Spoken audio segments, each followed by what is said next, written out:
Assalamualaikum warahmatullahi. Bertemu lagi dengan saya Ahmad Biadi di kelas pagi.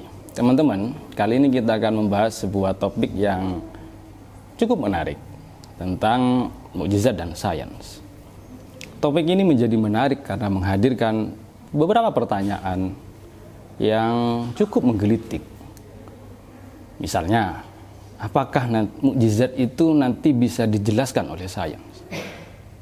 Apakah mukjizat bisa diduplikasi melalui sains? Atau bahkan apakah mukjizat itu sendiri sebenarnya adalah fenomena sains? Nah, pembahasan ini sebenarnya adalah pembahasan yang kompleks. Ada berbagai macam hal yang perlu dibahas, tetapi mari kita coba untuk memudahkan dan mengambil kesimpulan sederhana. Yuk kita bahas.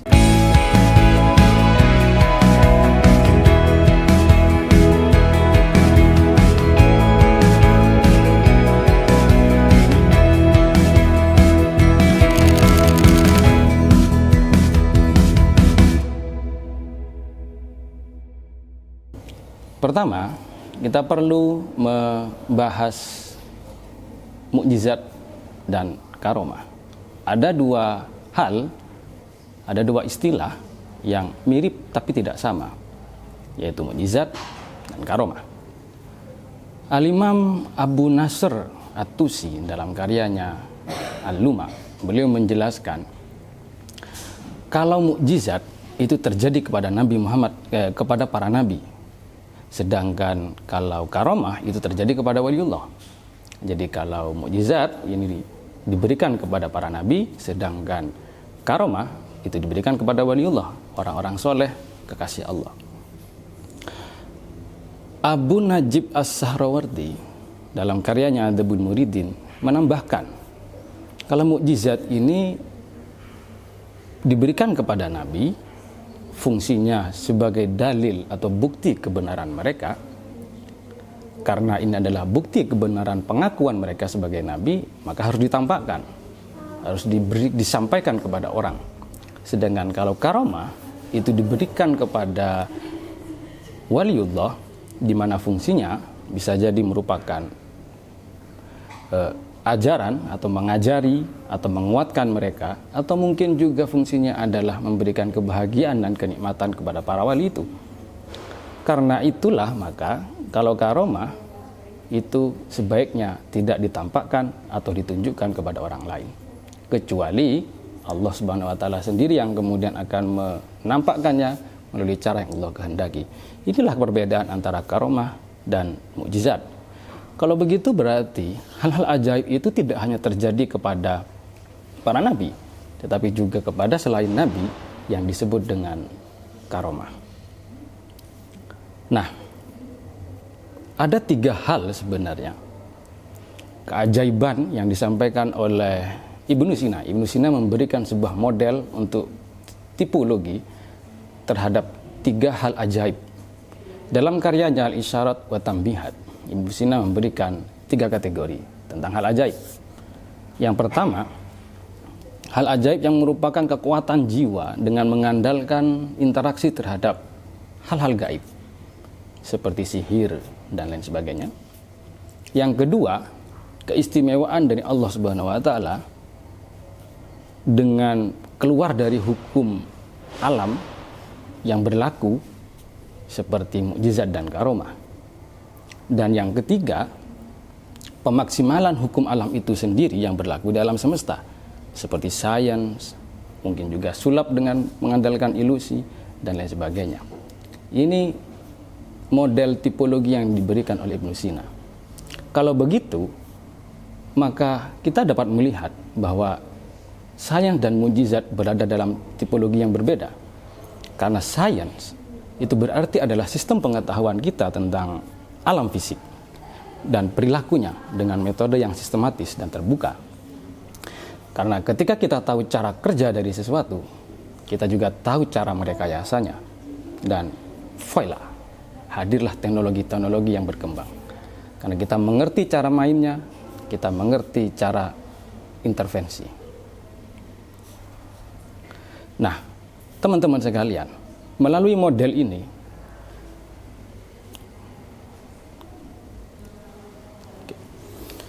Berikutnya, muncul pertanyaan-pertanyaan yang seperti saya uraikan di awal tadi. Apakah mukjizat atau karomah itu bisa dijelaskan dengan sains? Dan apakah itu bisa diduplikasi?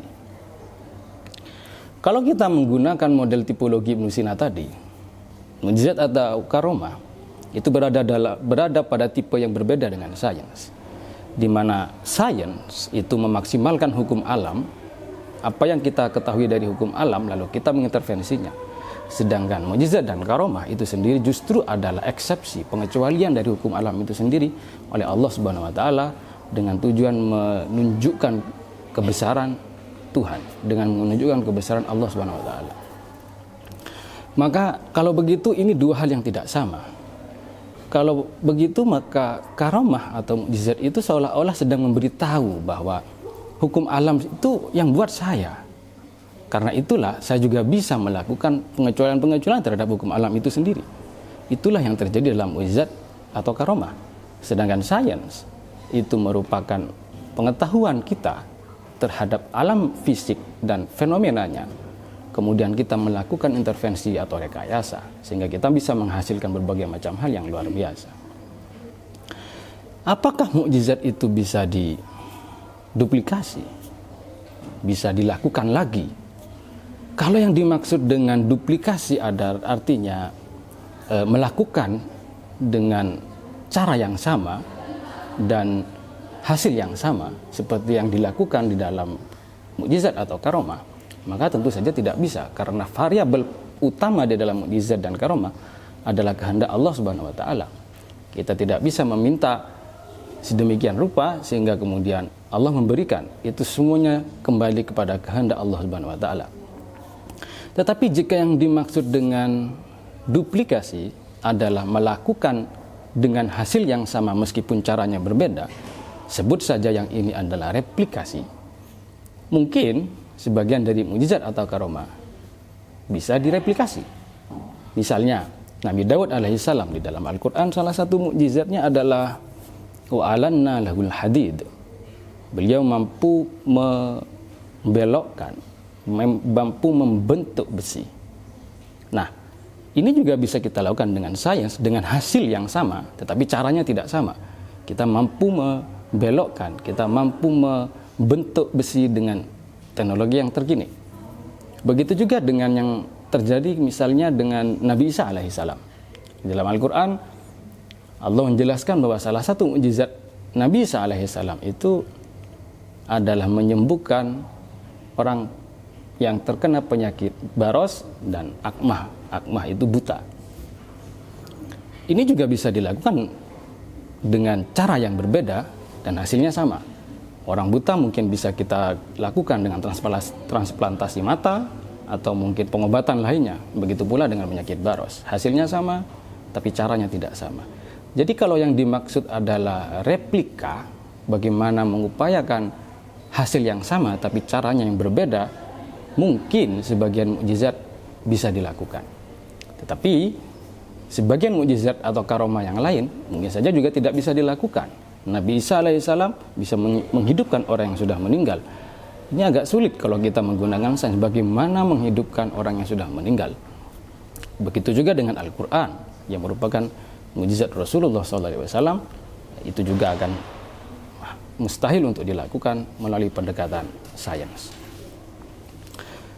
Satu topik lain tentang hal ini yang masih berkaitan, yaitu mukjizat sains dalam Al-Quran. Di dalam berbagai macam perbincangan, banyak sekali upaya untuk memberikan penjelasan bahwa salah satu mukjizat Al-Quran itu bukan hanya tentang cerita-cerita masa lalu, bukan tentang akhirat, bukan hanya keindahan bahasanya, tapi salah satunya adalah penjelasan sains yang bisa ditemukan di dalam sains terkini. Jadi mukjizat sains berarti memadukan penjelasan Al-Quran dengan sains terkini, dengan penemuan-penemuan sains terkini. Bagaimana mungkin sebuah kitab suci 14 abad yang lalu menjelaskan sebuah hal yang baru diketahui oleh manusia di abad setelah 14 abad dari kitab suci tersebut? Itu berarti hanya ada satu penjelasan bahwa kitab itu ditulis atau kitab itu berasal dari Allah Subhanahu wa taala, sang pencipta alam semesta itu sendiri. Inilah yang kemudian menjadi cikal bakal dari kajian mukjizat sains. Nah, dalam mukjizat sains dalam Al-Quran ini sebenarnya para pakar terbagi menjadi dua pendapat, menjadi dua pandangan. Yang pertama menilai bahwa mukjizat sains itu sangat penting dan itu bagian dari mukjizat itu sendiri, karena itu bisa menunjukkan kebesaran Allah Subhanahu wa taala, itu juga bisa menunjukkan kebenaran Al-Quran itu sendiri. Bahkan beberapa tokoh melakukan rangkuman dan penelusuran terhadap mukjizat-mukjizat yang terkandung dalam Al-Quran maupun hadis. Misalnya Yusuf Ahmad yang mengarang karya yang berjudul Mawsu'atul Ijaz Al-Ilmi fil Qur'anil Karim wa Sunnah Al-Mutahharah, ensiklopedi mukjizat sains dalam Al-Quran maupun hadis. Tetapi pandangan yang pertama ini memberikan catatan. Kalau bicara tentang mukjizat sains, setidaknya yang pertama, penemuan sains yang diupayakan untuk dipadukan dengan penjelasan Al-Quran itu haruslah sesuatu yang sudah pasti.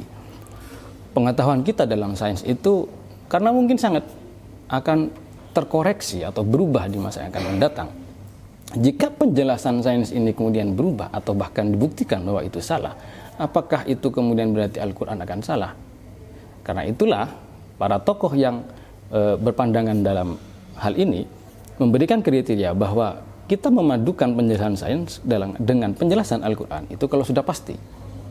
Yang kedua syaratnya, tidak memastikan makna Al-Quran bahwa yang dimaksud dalam ayat tersebut memang penjelasan sains ini.